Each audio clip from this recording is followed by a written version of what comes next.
श्री राधे कृष्ण भगवान की जय। भक्तजनों, अभी हम इस देव दुर्लभ मनुष्य शरीर के अनमोल समय का सदुपयोग करते हुए श्री भक्तमाल महाग्रंथ में 24 अवतारों की कथा सुनते हैं। श्री हरि अवतार की कथा। त्रिकुटाचल पर्वत पर जब ग्राह ने गज को पकड़ा था, तब उसकी आर्तवाणी को सुनकर भगवान श्री हरि प्रकट हुए। इन्होंने ही ग्राह को मारकर गजेंद्र की रक्षा की तथा लोगों के बड़े बड़े संकट हरण करके श्री हरि यह नाम चरितार्थ किया। कथा इस प्रकार से है। क्षीर सागर में त्रिकुट नामक एक प्रसिद्ध, सुंदर एवं श्रेष्ठ पर्वत था। वह 10,000 योजन ऊंचा था। उसकी लंबाई चौड़ाई भी चारों ओर इतनी ही थी।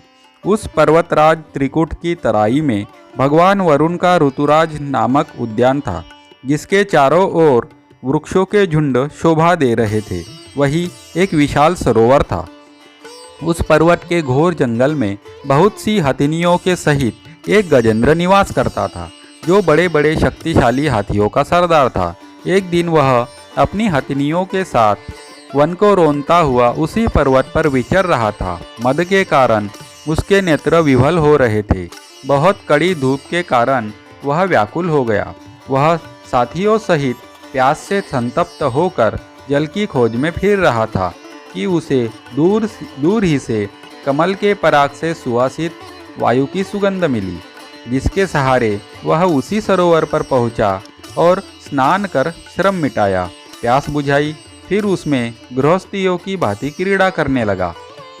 जिस समय वह इतना उन्मत्त हो रहा था, उसी समय एक बलवान ग्राह ने क्रोध में भरकर उसका पैर पकड़ लिया। हाथी और हथिनियों ने शक्ति भर सहायता की, पर वे गजेंद्र को बाहर निकालने में असमर्थ ही रहे। गजेंद्र और ग्राह अपनी अपनी पूरी शक्ति लगाकर भिड़े हुए थे। कभी गजेंद्र ग्राह को बाहर खींच लाता, तो कभी ग्राह गजेंद्र को भीतर खींच ले जाता। इस प्रकार 1000 वर्ष बीत गए। अंत में गजेंद्र का उत्साह, बल तथा शक्ति क्षीण हो गई और ग्राह का बल, उत्साह और शक्ति बढ़ गई। गजेंद्र के प्राण संकट में पड़ गए। वह अपने को छुड़ाने में सर्वथा असमर्थ हो गया। बहुत देर तक अपने छुटकारे के उपाय पर विचार करता हुआ वह इस निर्णय पर पहुंचा, जब मेरे बराबर वाले हाथी भी मुझे न छुड़ा सके, तब ये बेचारी हथिनियाँ कब छुड़ा सकती है। ग्राह का मुझे ग्रस लेना विधाता की फांसी है। अतएव अब मैं संपूर्ण विश्व के एकमात्र आश्रय परब्रह्म की शरण लेता हूँ, जो प्रचंड कालरूपी सर्प से भयभीत प्राणियों की रक्षा करता है तथा मृत्यु भी जिसके भय से दौड़ती रहती है। यथा ऐसा निश्चय कर उसने सूंड में एक सुंदर कमल का पुष्प लेकर, जो उस सरोवर में खिला हुआ था, सूंड को ऊपर उठाकर बड़े कष्ट के साथ पुकार कर कहा, नारायण जगत गुरु भगवान, आपको मेरा नमस्कार है। पुकारने के साथ ही भगवान गरुड़ को छोड़कर तत्काल वहां पहुँचे और दोनों को जल सरोवर से निकालकर ग्राह का मुँह चक्र से फाड़कर गज को छुड़ा दिया। भगवान का स्पर्श होते ही गजेंद्र के अज्ञान बंधन कट गए और वह भगवान की भांति चतुर्भुज रूप हो गया, अर्थात उसे सारूप्य मुक्ति प्राप्त हुई। भगवान उसे अपना पार्षद बनाकर अपने साथ ही ले गए। श्री हंस अवतार की कथा। एक बार सनकादिक परमर्षियों ने अपने पिता श्री ब्रह्मा जी से पूछा, पिताजी, चित्त गुणों अर्थात विषयों में घुसा ही रहता है और गुण भी चित्त की एक एक वृत्ति में प्रविष्ट रहते ही है, अर्थात चित्त और गुण आपस में मिले जुले ही रहते हैं। ऐसी स्थिति में जो पुरुष इस संसार सागर से पार होकर मुक्ति पद प्राप्त करना चाहता है, वह इन दोनों को एक दूसरे से कैसे अलग कर सकता है।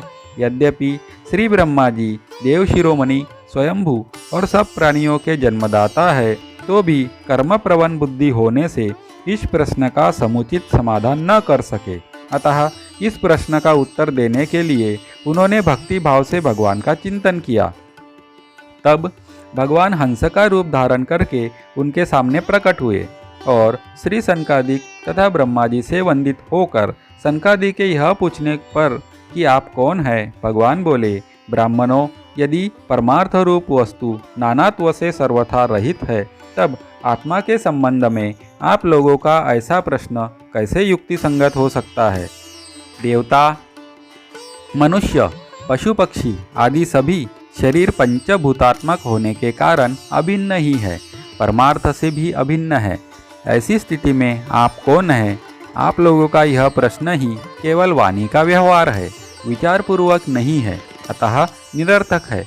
मन से, वाणी से, दृष्टि से तथा अन्य इंद्रियों से जो कुछ भी ग्रहण किया जाता है वह सब मैं ही हूँ, मुझसे भिन्न और कुछ नहीं है। यह सिद्धांत आप लोग तत्व विचार के द्वारा समझ लीजिए। पुत्रों, यह चित्त चिंतन करते करते विषयाकार हो जाता है और विषय चित्त में प्रविष्ट हो जाते हैं। यह बात सत्य है, तथापि विषय और चित्त ये दोनों ही मेरे स्वरूप भूत जीव के देह है, उपाधि है, अर्थात आत्मा का चित्त और विषय के साथ कोई संबंध ही नहीं है।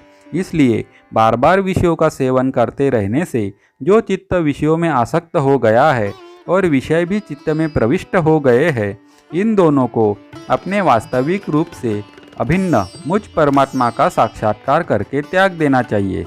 इस प्रकार भगवान ने सनकादि मुनियों के संशय मिटा दिए और भली भांति उनके द्वारा पूजित और वंदित होकर श्री ब्रह्मा जी और सनकादिकों के सामने ही अदृश्य होकर अपने धाम को चले गए। श्री राधे कृष्ण भगवान की जय। मनवंतर अवतारों की कथा। सत्ययुग, त्रेता, द्वापर और कलियुग ये चारों युग जब 1000 बार व्यतीत होते हैं तो उस काल को कल्प कहते हैं। एक कल्प अर्थात 1000 चतुर्युगी काल श्री ब्रह्मा जी का एक दिन होता है। श्री ब्रह्मा जी के एक दिन में अर्थात एक कल्प में 14 मनु होते हैं। प्रत्येक मनु 71 चतुर्युगी से कुछ अधिक काल तक अपना अधिकार भोगते हैं। इन मनवंतरों में भगवान सत्वगुण का आश्रय ले अपनी मनु आदि मूर्तियों के द्वारा पौरुष प्रकट करते हुए इस विश्व का पालन करते हैं। विश्व व्यवस्था का संचालन करते हुए अपने अपने मनवंतर में बड़ी सावधानी से सबके सब मनु पृथ्वी पर चारों चरणों से परिपूर्ण धर्म का अनुष्ठान स्वयं करते हैं तथा प्रजा से करवाते हैं। जब एक मनु की अवधि पूरी हो जाती है तो उनके साथ ही साथ उस समय के इंद्र, सप्तर्षि, मनुपुत्र और भगवत अवतार तथा देवता ये 6 पहले की जगह नए नए होते हैं। अब 14 मनुओं का संक्षिप्त वर्णन करते हैं। नंबर 1, स्वयंभू मनु। मरीचि आदि महान शक्तिशाली ऋषियों से भी सृष्टि का अधिक विस्तार नहीं होते देख श्री ब्रह्मा जी मन ही मन चिंता करने लगे। अहो, बड़ा आश्चर्य है, मेरे निरंतर प्रयत्न करने पर भी प्रजा की वृद्धि नहीं हो रही है। मालूम होता है इसमें दैव ही कुछ विघ्न डाल रहा है। जिस समय श्री ब्रह्मा जी इस प्रकार दैव के विषय में विचार कर रहे थे, उसी समय अकस्मात उनके शरीर के 2 भाग हो गए। उन दोनों विभागों में से एक स्त्री पुरुष का जोड़ा प्रकट हुआ। उनमें से जो पुरुष था वह सार्वभौम सम्राट स्वयंभू मनु हुए और जो स्त्री थी वह उनकी महारानी शत्रुपा हुई। तब से मिथुन धर्म से प्रजा की वृद्धि होने लगी।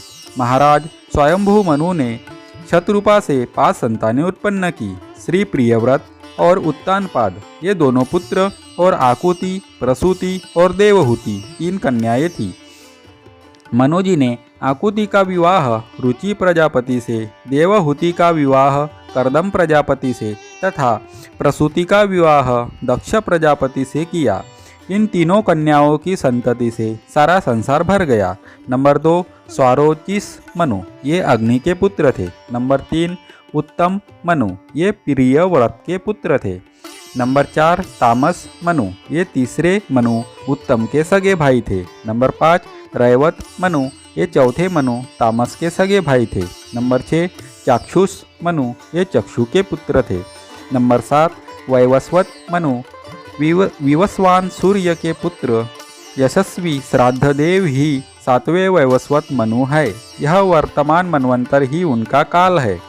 नंबर 8, सावर्णी मनु, 8वें मनवंतर में सूर्य की पत्नी छाया देवी के पुत्र सावर्णी मनु होंगे। नंबर 9, दाक्षसावर्णी मनु, वरुण के पुत्र दाक्षसावर्णी 9वें मनु होंगे। नंबर 10, ब्रह्म सावर्णी मनु, उपश्लोक के पुत्र ब्रह्म सावर्णी 10वें मनु होंगे। नंबर 11, धर्म सावर्णी मनु ये 11वें मनु होंगे। नंबर 12 रुद्र सावर्णी मनु ये 12वें मनु होंगे। नंबर 13 देव सावर्णी मनु ये 13वें मनु होंगे। नंबर 14 इंद्र सावर्णी मनु ये 14वें मनु होंगे। ये 14 मनवंतर भूत, वर्तमान और भविष्य तीनों ही काल में चलते रहते हैं और समस्त भूमंडल का शासन करते हुए सनातन धर्म की रक्षा करते हैं। श्री राधे कृष्ण भगवान की जय। श्री यज्ञ अवतार की कथा। श्री स्वयंभू मनु की पुत्री आकुति जो रुचि प्रजापति से ब्याही गई थी, उन रुचि प्रजापति ने आकुति के गर्भ से एक पुरुष और स्त्री का जोड़ा उत्पन्न किया। उनमें जो पुरुष था वह साक्षात यज्ञ स्वरूपधारी भगवान विष्णु थे और जो स्त्री थी वह भगवान से कभी भी अलग न हो रहने वाली भगवती लक्ष्मी जी की अंशरूपा दक्षिणा थी। मनु जी अपनी पुत्री आकुति के उस परम तेजस्वी पुत्र को बड़ी प्रसन्नता से अपने घर ले आए और दक्षिणा को रुचि प्रजापति ने अपने पास रखा। जब दक्षिणा विवाह के योग्य हुई तो उसने यज्ञ भगवान को ही पति रूप में प्राप्त करने की इच्छा की। तब भगवान यज्ञ पुरुष ने उससे विवाह किया। इससे दक्षिणा को बड़ा संतोष हुआ। भगवान यज्ञ पुरुष ने दक्षिणा से सुयम नामक देवताओं को उत्पन्न किया और तीनों लोकों के बड़े बड़े संकट दूर किए। वर्णन आया है जब स्वयंभू मनु ने समस्त कामनाओं और भोगों से विरक्त होकर राज्य छोड़ दिया और अपनी पत्नी शत्रुपा के साथ तपस्या करने वन को चले गए और वन में जाकर सुनंदा नदी के तट पर एक पैर से खड़े रहकर 100 वर्ष तक घोर तपस्या की। उस समय एक बार जब स्वयंभू मनु एकाग्र चित्त से भगवान की स्तुति कर रहे थे तो भूखे असुर और राक्षस उन्हें नींद में अचेत होकर बड़बड़ाते जानकर खा डालने के लिए टूट पड़े। यह देखकर अंतर्यामी भगवान यज्ञ पुरुष अपने पुत्र याम नामक देवताओं के साथ वहां आए। उन्होंने उन्हें खा डालने के निश्चय से आए हुए असुरों का संहार कर डाला और फिर वे इंद्र के पद पर प्रतिष्ठित होकर स्वर्ग का शासन करने लगे।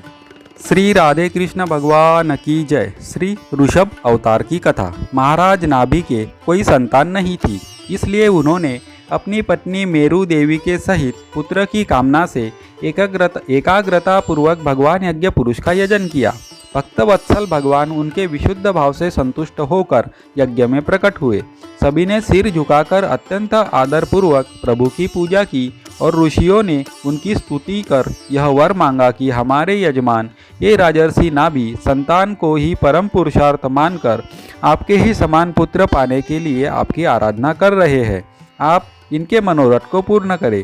भगवान बोले, मुनियों, मेरे समान तो मैं ही हूँ, क्योंकि मैं अद्वितीय हूँ। तो भी ब्राह्मणों का वचन मिथ्या नहीं होना चाहिए। द्विज कुल मेरा ही तो मुख है, इसलिए मैं स्वयं ही अपनी अंशकला से अग्निध्र नंदन नाभि के यहाँ आकर अवतार लूँगा, क्योंकि अपने समान मुझे कोई और दिखाई नहीं देता।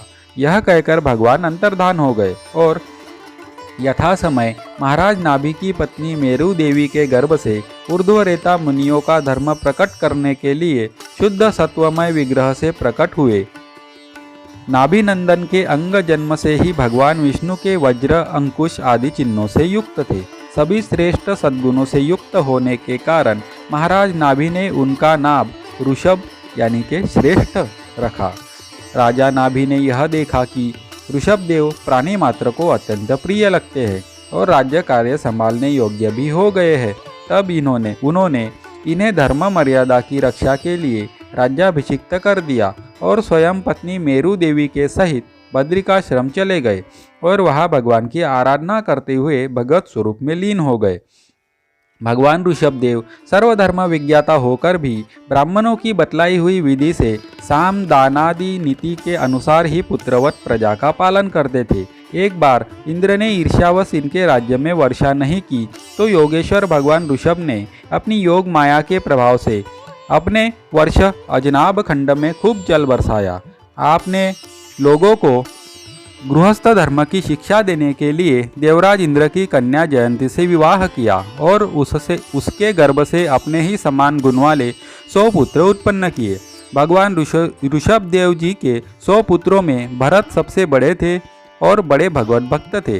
श्री ऋषभदेव जी ने पृथ्वी का पालन करने के लिए उन्हें राजगद्दी पर बैठा दिया और स्वयं उपशमशील निवृत्ति परायण महामुनियों को भक्ति ज्ञान और वैराग्य रूप परमहंसोचित शिक्षा देने के लिए बिल्कुल विरक्त हो गए। निरंतर परमानंद का अनुभव करते हुए दिगंबर रूप से इतस्ततः भ्रमण करते हुए भगवान ऋषभदेव का शरीर कुटकाचल के वनों में घूमते हुए प्रबल दावाग्नि की लाल लाल लपटों में लीन हो गया। श्री राधे कृष्ण भगवान की जय।